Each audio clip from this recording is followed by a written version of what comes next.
Anyone else want to try? Hey Pila fam, I'm Haeli, registered dietitian here in the Okanagan with Okanagan Nutrition, and welcome to this week's episode of Cookin and Compostin.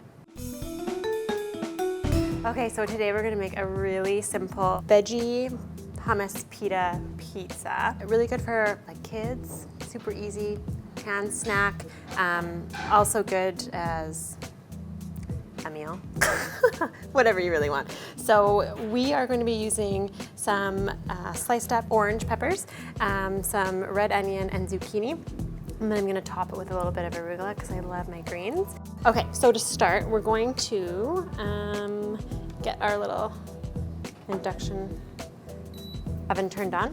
Really quickly, gonna kind of saute up the veggies just to get them nice and soft before we put them on the pizza. We can use just a little bit of oil. So add everything into the pan. Come on, there we go. Some pepper, some salt. That's great. It's gonna be a pizza. On a pizza? Yeah, so I'll leave the stuff for you guys and you can assemble the pizzas tomorrow. I like that you said that. Perfect. I like to help out the community. So you are supposed to bake the pita. We do not have an oven, so it will be baked. 350 degrees if you're at home, any pita that you want. And then we just have some hummus that will spread on top of the pita. Spread around. Oh, spread it around. So at this point, the pita and the spread hummus would go into the oven at 350 for about 8 minutes, just until the pita kind of hardens up or starts to toast a little bit.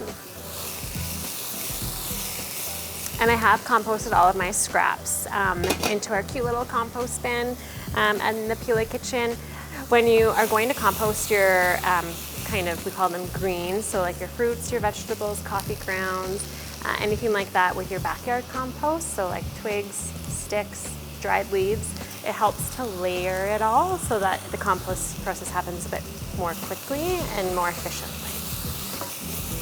Who knew I was such an expert at composting? So we're just gonna take some of the, just onions and zucchini apparently. Oh, you do have tongs. Whoops. It'll still be delicious. So I'm gonna top with some arugula. And then you can just slice and dice and enjoy. You know what what's it called when you hate hearing people chew? Is that what you are? Yes, and I apologize for anyone out there who has the same fear in this moment. It's so simple, but really good. I would probably add some hot sauce, and balsamic would be so good on top. And technically the bottom should be toasty, but it's not, but that's okay. It's really, really good. Anyone else want to try? Anyways, that's it for this week's episode. This is your hummus veggie pizza. You can make it your own. Personalize it, try it out, let us know what you think, and we'll see you next week.